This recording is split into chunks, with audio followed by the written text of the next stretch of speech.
Alrighty, welcome back to 105. Late today. All right, so today will be fun. We will write a useful program, and I will show you how we can use files so we don't have to type in like 1,000 numbers every time. And we will develop a fun program. This lecture will pretty much tie everything we learned together in the course, and we can go ahead and make a useful program. So, most programs, they use files for input. Any program you've used, you've probably never really typed input in the terminal in order to use it. Files will not be on the exam, they will not be testable. However, aside from opening files, it's pretty much our string review lecture, so the rest will be the same. So, we saw another way to get input, like typing a command, but generally you don't type that much when you type a command. So today we're going to write a program that uses files, and it will be lots of fun. So you can open files and then you close them once you're done with them. So the API to open a file you can use is called fopen. It takes 2 arguments, the first being a path name. So that is a string, so it's a normal C string that represents the file name you want to access. The second argument is the mode, which is a string representing what you want to use the file for. So today, we will use the mode as just the lowercase r, which means we want to read the file. We want to get data from the file instead of, getting it from the terminal. So that's what we'll use today, and fopen returns a pointer to a file. So similar to malloc, it will return null if it is not a valid file and it has a failure. And then similarly to malloc, whenever we malloc something after we're done with it, we're supposed to free it. Same thing with files. As soon as we are done with the file, we should close it. And to do that, we use the fclose function, and it takes the pointer we got from the fopen function. So stream, just the pointer returned from fopen. So we have to remember to close it. So how to access all the data within the file? Well, we can use the getline function we saw when we were trying to get string input from the terminal. So previously we saw getline. It took a pointer to a char, so it can go ahead and do the malloc for you. And it'll take a pointer to the size, so it sets the size as well. And then the last argument I told you not to worry about. I said that you could just set it to std_in, and that represents the terminal.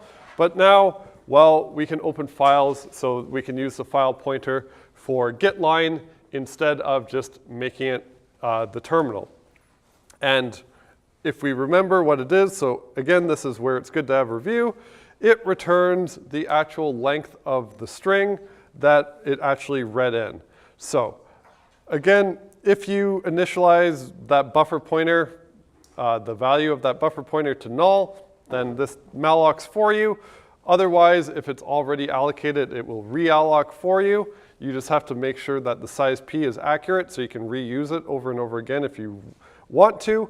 And what it does, it matches the entire line, including white space and the ending new line character, which is \n, and then it returns the number of characters written to that buffer, excluding the null byte, so up to that ending new line terminator. And like I said, the last argument is stream. It's a pointer to a file, and we can actually use the pointer returned by fopen. So if we want to read every single line of a file called grades.txt, how that would work is we could fopen grades.txt, open for reading. We get a file pointer back. We can check if it's null. If it's null, something went wrong. So there's an error somewhere, there's a failure, so we can just exit our program and not bother continuing. After that, I set up a pointer to a char and for string so that getline can go ahead and modify it. I initialize it to null. I set the size, initialize it to 0, and then the length and initialize it to 0. Then I can call getline. I give it the address of the string. address of size so it can modify them just like scanf. And then I give it the file argument I got from fopen. So now it's reading from that grades.txt file. And then length will tell me the actual length of the string, not including the null byte. And I can just check if the length is less than or equal to 0, that means I'm done with the file, so I can just break out of this while true loop. So I'm reading every single line of the file. Then after that, getline mallocs for you, so we had to remember to free our string, and then we remembered to close our file. So any questions about this? Pretty much just given to you. Be the same as if you got every input string from the terminal, except we wouldn't have the fopen, the fclose, we would just use standard in. So we've seen this before. All right, so let's develop something cooler today. So we'll develop a grade calculator. So I've done this, you've done this, and you probably use like Excel or something like that, but we'll go ahead and try it.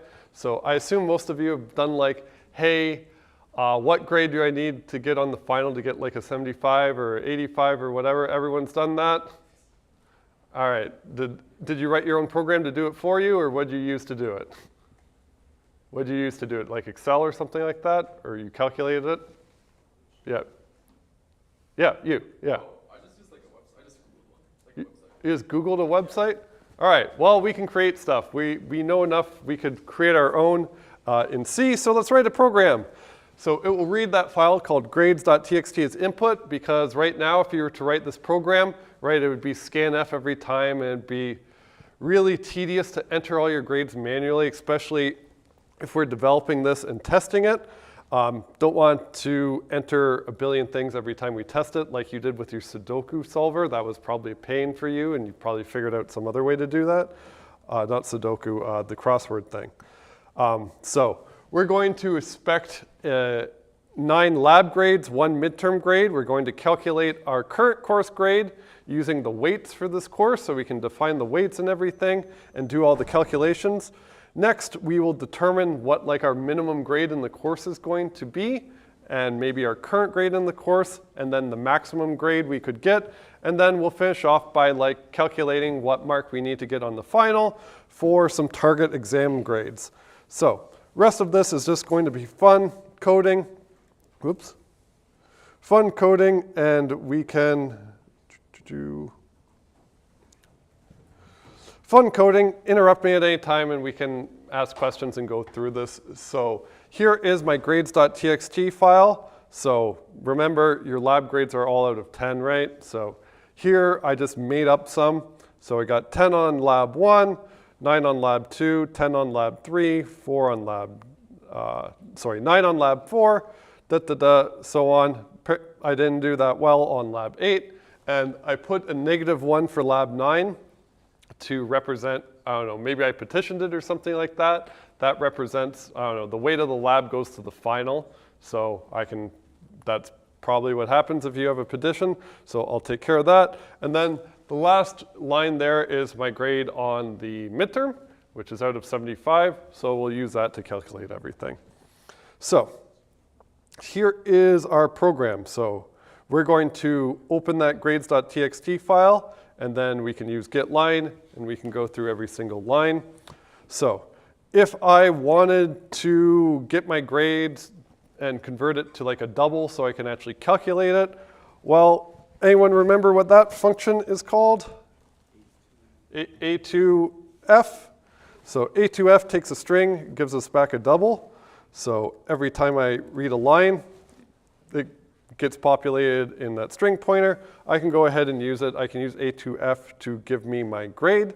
So now that string gets converted to a double. Now it is a double, and I can use it for calculations. So I probably want to read in all my grades, right? So what it makes, I could like, I know I kind of have to count because I need to know, the first one is lab 1, second one's lab 2, third one's lab 3. So maybe I create an int called I that is keeping track of like what grade this is in reference to. So maybe I write like if I is 0, well, okay, now I have to keep track of my like lab 1 grade, my lab 2 grade. So I can set that equal to lab 1 grade equals grade, and then else if I is 1, then that is my lab 2 grade. Is this smart? Should I do this for all 9 labs? Probably not. What should I do instead? Whoops. An array, right? So I should probably use an array. So maybe I decide to do double lab grades. Oh, I need to know the length. Okay, well, maybe I want to use it in other functions too. So I already started main a little bit to have the length of the lab. So it's 9. And then, well, I'll put just all the reading of the grades in that read grades function. So maybe I create my array here. So double, lab grades. And the length of that is going to be equal to labs length. And don't really have to initialize it or anything like that because I'm going to set all the values in this read grades function. So in read grades, I probably want to give it lab grades and lab length just to be general, just in case, I want to use it for another course that has a different number of labs. So if I change that in read grades, I have to remember to actually take the array, which will decay to a pointer, but I don't care, and the length of the labs. So I'll do something like that so I can have it as an argument so I can go ahead and change them. So everyone okay with that? So I'm going to actually populate this array here. So I had a good idea before, but I'm going to have it just change an array instead. And index 0 will be my lab 1 grade, so they'll be 0 indexed. So I can just check if I is less than the lab's length, then the lab grade for I is equal to the grade, right? So that should populate the first 9 grades, right? So that should be the 9 grades in the file. I can double check, so I can just make sure I'm sane. So we can just write some code just to check it for us. This was I. So let's make sure that we read, using our format specifier, we read the lab grades properly. So we can compile that. Don't have any errors, so that's good. Run our program, and we can see that, hey, we did read all of our grades, right? So everything is fine. We populated that big array. So last thing I need to do is read the midterm grade, because that was the last thing, right? So maybe I want to go ahead and change and define my variable in main. So maybe I'll call it double midterm grade. And don't have to initialize it because I'm going to set it in this read grades function. So if I want to change the value, just like scanf, I have to give it the address of the midterm grade, right? So I give it the address of the midterm grade, and then in this read grades function, I have to do double pointer to midterm grade, and then, so, yeah. I think you should, right now you're exiting the loop, the while loop, if you don't have anything more to read. Yep. Maybe you should exit, once you read all the, lab grades, because yeah, right now, even after you read all the lab grades, you're still continuing, reading in the loop or something. Yeah, so right now, so the comment was, right now, after I read in all the lab grades, I keep on reading more contents of the file. So maybe I don't want to do that. Maybe I want to end early and break out of the loop or something like that. Well, I guess, depends on, where you're going. Maybe you want, to do, just the else, for that if statement, yeah. Below, and then just continue. Yeah. Read it to the midterm grade. Yeah, so for this, I'm not going to bother error checking so much. I'm just assuming that it's 9 lab grades and then my midterm grade at the end. So I can just do else. So if we're done all of the lab grades, the next one could be to set the midterm grade. So I have to dereference it since it's given by a pointer. And I could set it to grade like that. And then that sets all of my grades now, but you're right, if I wanted to be more general, I might want to add error checking, because right now, if I add more stuff to the file, it'll just read it, and well, in this case, it would update midterm grade over and over again. So maybe I just have a sanity check here. So like I read everything if I does not equal to, it should be 10, right? I read 10 grades. Maybe I have some error checking. So exit failure.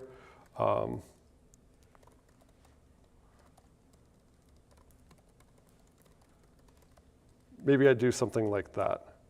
So I just make sure that I read 10 lines all the time, otherwise I'll give an error. And then that way, if I do something silly, like, I don't know, I put in like hamburger, I don't know why that's in my mind right now. But if I put in hamburger and run it, it says unexpected file format because I read too much, right? So that could be one check I have.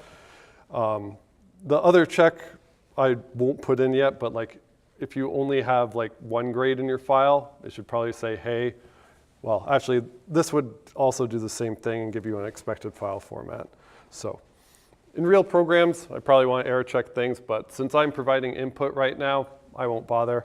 So now this fills all of my grades, right? So now this array is filled and my midterm grade is filled. So any questions about that? All right, so now we can just do the fun part, well, fun part-ish, and do the calculations. So other things we need to know the weights for everything, right? So like we probably want like lab weights. So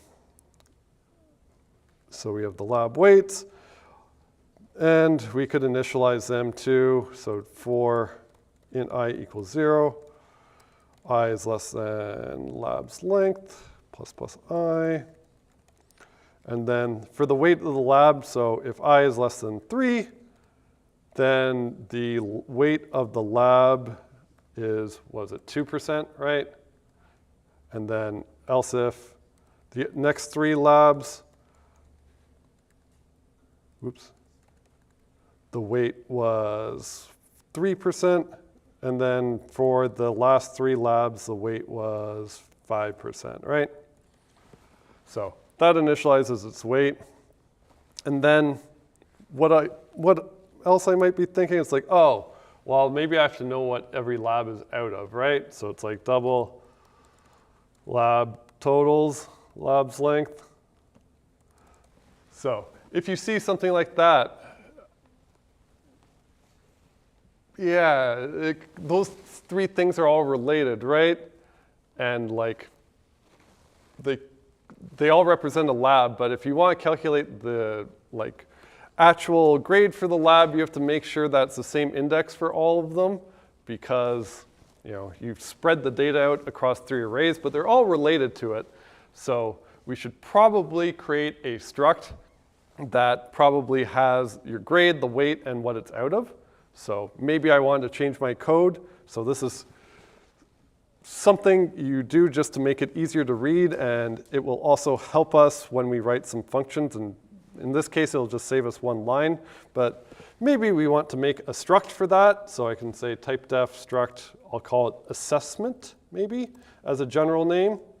And it will have a weight, it will have a grade, and it will have a total out of. And maybe I want to call it assessment T. So that look more or less okay. All right, well, now this is the part of coding. So generally, whenever you write your program the first time, you figure out how to do it, and then you throw it away, and you write it better the second time. So this, I decided to use a struct. So now I have to rewrite this function again, because now it's not going to use an array, because now I have a struct. So instead of that, I can have an array of assessments called labs, and its lab's length instead of having all these different things. But now then I get errors, so now I have to change my code, right? So I have to change labs I, and in this case I would just use .weight because it is not a pointer. So I could do this. So now that sets the weight of all the labs, right? All right, so now I have to change this. So for my read grades, it has to take a lab. Oh, and I need to do the midterm too. So I need to create an assessment called a midterm. So this is so I'm going to rewrite the arguments for that, but I know I should just give it the argument address of midterm because I want it to change it, and then the array labs. So let's go back up here and change everything. So instead of being doubles, now we have an array of assessments called labs, and then we have, instead of a double midterm grade, we have a pointer to an assessment called the midterm. All right, so now the only thing we have to change here now is, instead of changing lab grades, we have to change labs I.grade, and then for the midterm, we'd have to dereference it and everything. It's an assessment pointer, so I could write it like this. So I could dereference the midterm to get the assessment and then do .grade, but we know that that's ugly and we can use the arrow thing instead. So instead of doing that, oops, I can do that. Boom. All right, so we're good. So now I changed everything to structs, and I set all of the grades there. Okay, cool. So now I have weights for all the labs. I can delete this. And then maybe I also want to set the weight for the midterm. So the midterm dot weight, the midterm was worth 30, right? Pretty sure it was worth 30. You can double check. I'm like 99% sure it was worth 30%. So that is all of the weights. Maybe for the midterm, I want to also set its total here. So the midterm was out of 75. And then all of the labs were out of 10. So maybe here I set labs.total equal to 10. All right. Whew. All right, so now we have all of the weights for all the labs and the midterm, all of the totals for all of them, and then all the grades that we read in from the file, right? So now we're ready to calculate. So if I want to calculate my course grade, let's start it off as 0. So how you generally develop this is like, okay, well, I probably need to figure out what I got on the lab and what percent of that contributes to the grade. So for I equals 0, I is less than lab's length, plus I. So I do course grade plus equals to the labs, the weight, times the times my grade divided by whatever I got on that lab, right? Total. So for instance, if the lab's worth 2%, I want to calculate what of that 2% did I get. So this is the grade divided by total is the proportion of the grade I got, and then I times it by weight. So if I got 10 out of 10, well, this would be 1, and if it was worth 2%, well, then the weight's 2, I got all of it, and it contributes 2% to my course grade, right? And then if I wanted to get my midterm contribution to my mark, I'd have to write out that whole thing again, right? But this is where it's nice that I actually wrote I actually have a struct, so I could write a little helper function. It'll save me one line of code, but whatever. So I could just calculate my course grade, compute course grade for an assessment, right? So I could try and generalize it a little bit. Whoa, that's a lot of text. Okay, that was on my clipboard for whatever reason. So instead of doing this for a specific lab, I can do it for an assessment instead. So instead of having labs I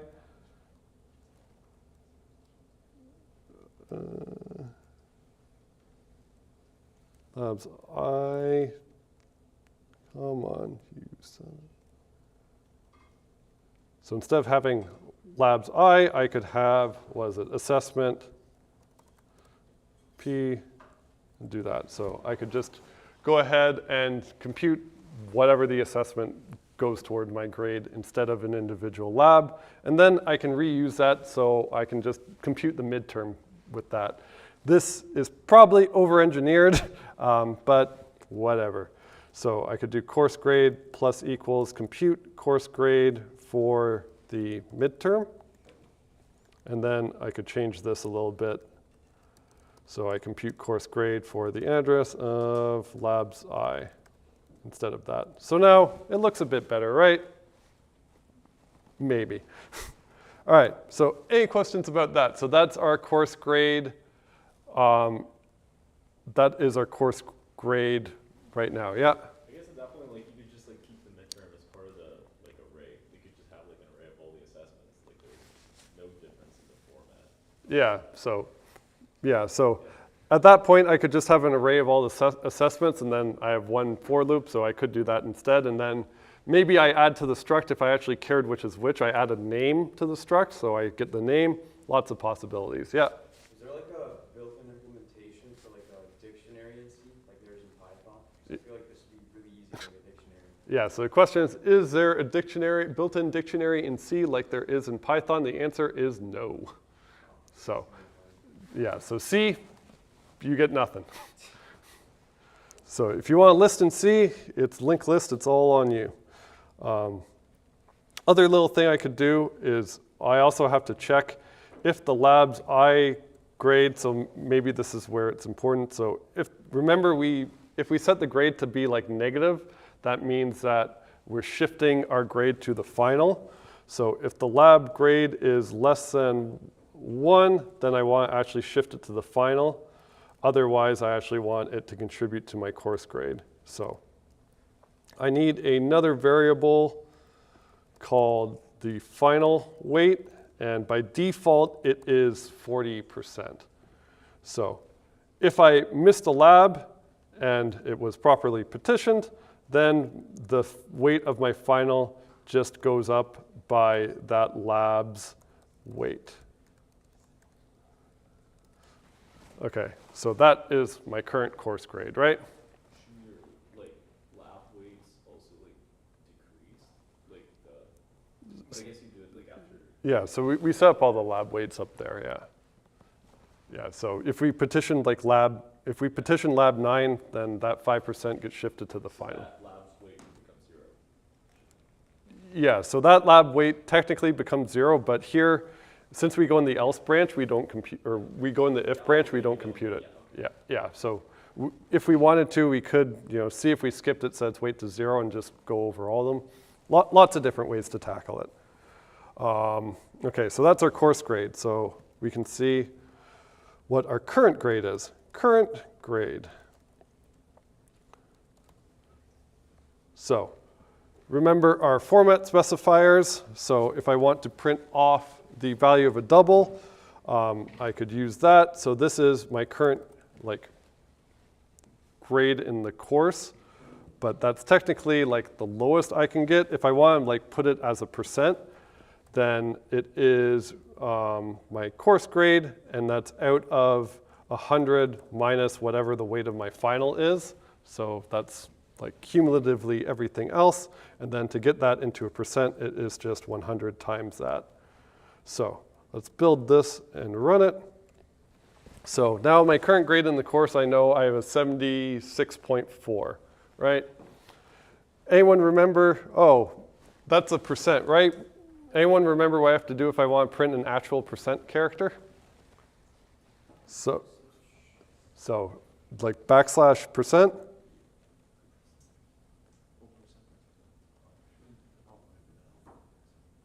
No, right? Because percent's like a special format specifier. So we have to escape characters. So \n is to get a new line character. That's like an ECE thing.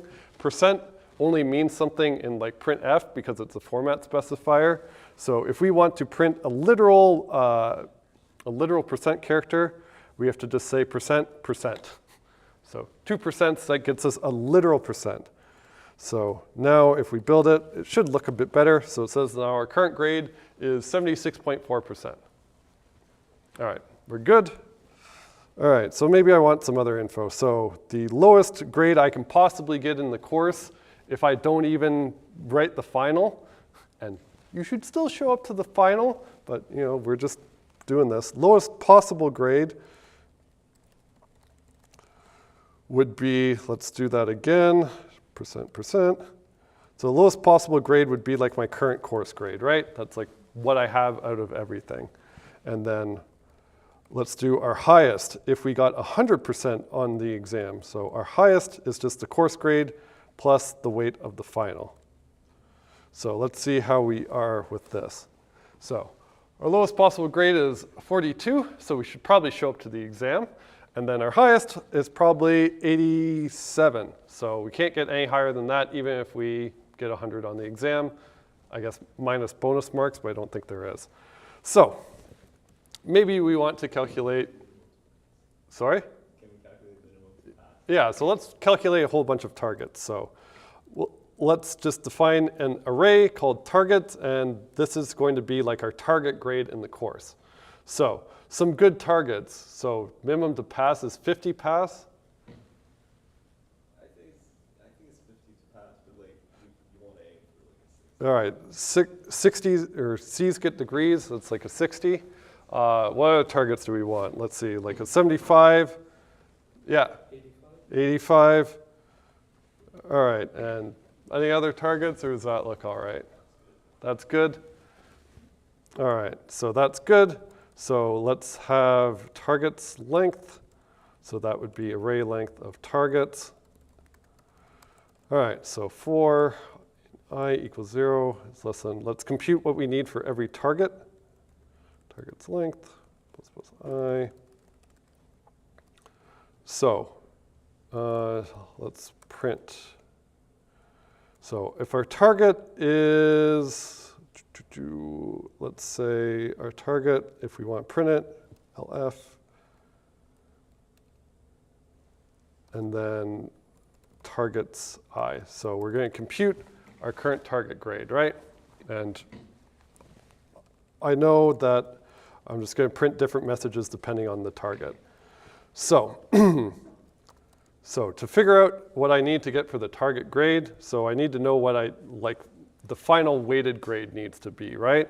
So that is whatever my current target is, minus whatever I have currently in the grade is like the contribution I need from the final to get that mark, right? So that is the contribution I need from the final to get that mark. So in order to figure out how, what I actually need to get on the final is just simply, anyone want to tell me?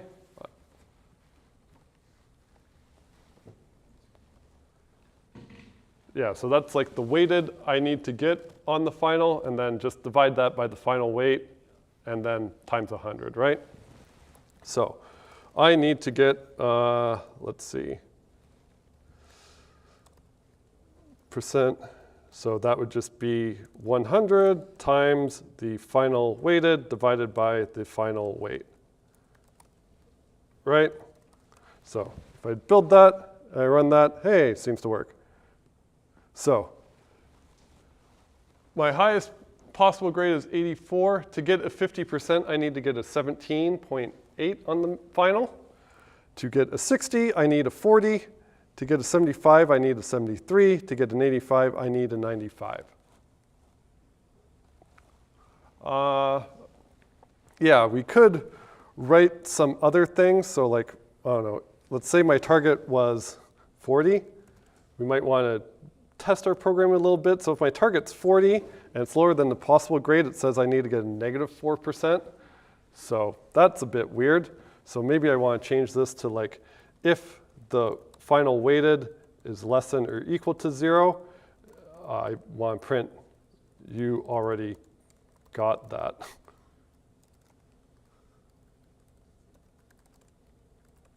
Or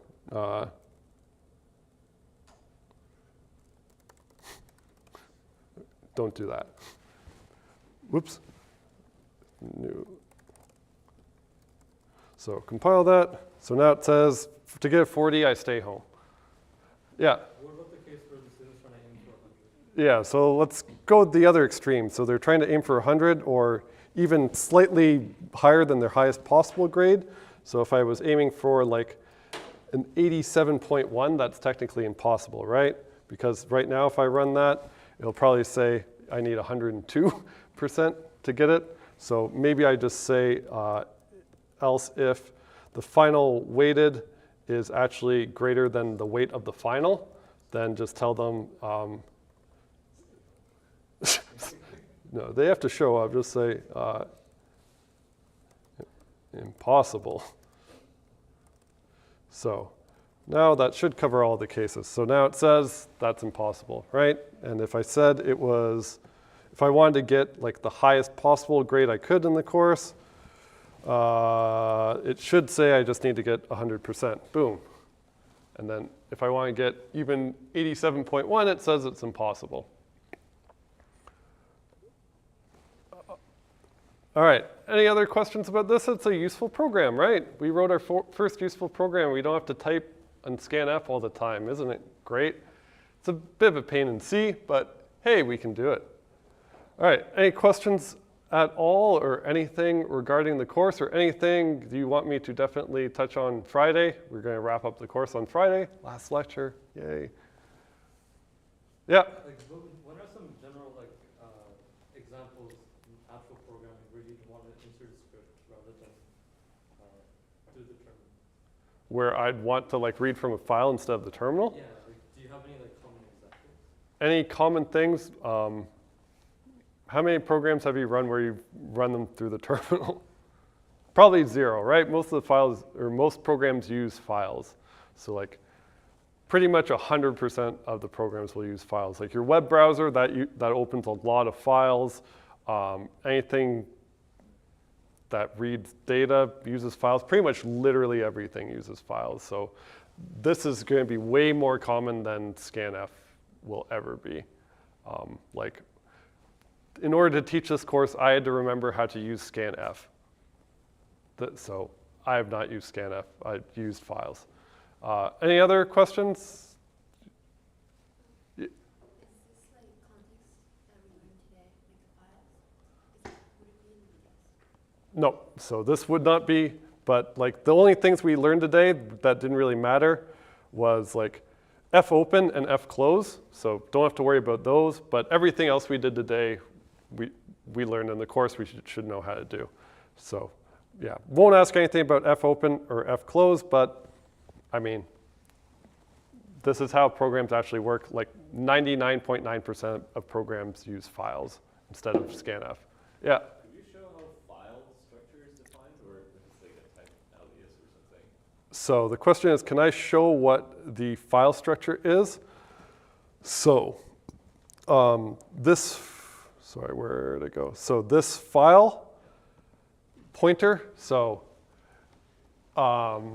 it is technically, you don't get to know that the struct. So in this, might tell me. So it says it's a struct IO file, but it's not actually defined anywhere because the actual contents of that struct will change depending on if I'm running this on Windows, if I'm running it on Mac, if I'm running it on Linux.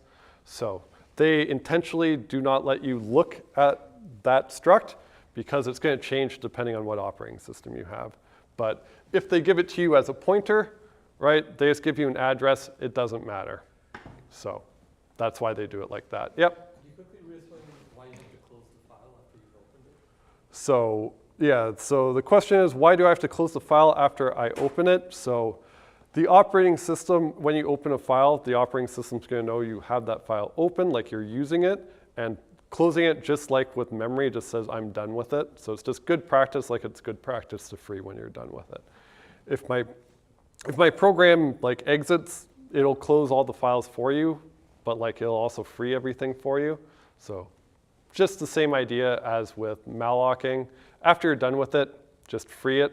Same thing with files. After you're done with it, just close it. Yeah? Well, you're just reading it, right? So Yeah.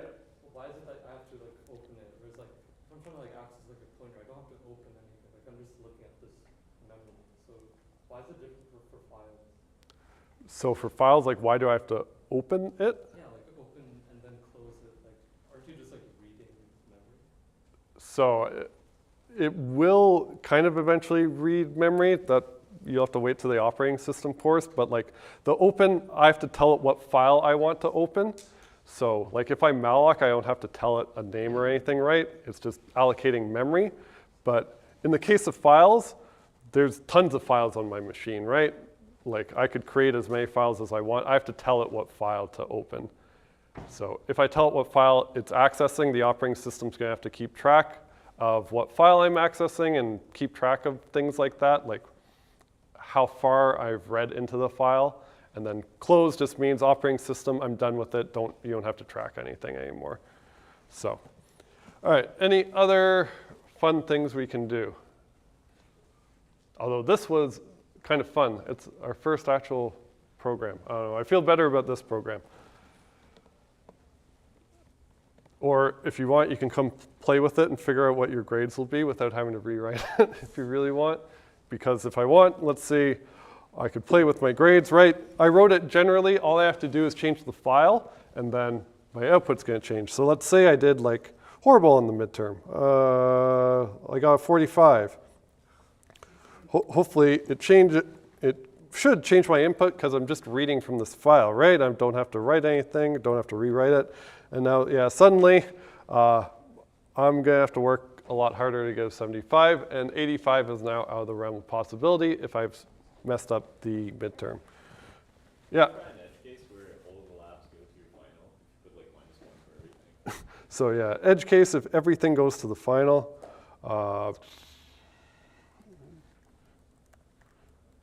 Yeah, I think I saved it. So if everything goes to the final, that means the final would be worth, okay, and this actually wouldn't happen, by the way. That means the final would be worth, what, 70%? So, yeah, so it's worth 70% because that's the jump here. So it seems to work. I got a 60% on the midterm, but it doesn't matter. I can make it all up on the final because it's worth 70% of my grade. Hopefully this is not the case for you. Grades.txt. All right. All right, any other questions or other fun stuff we can do? I mean, this was riveting.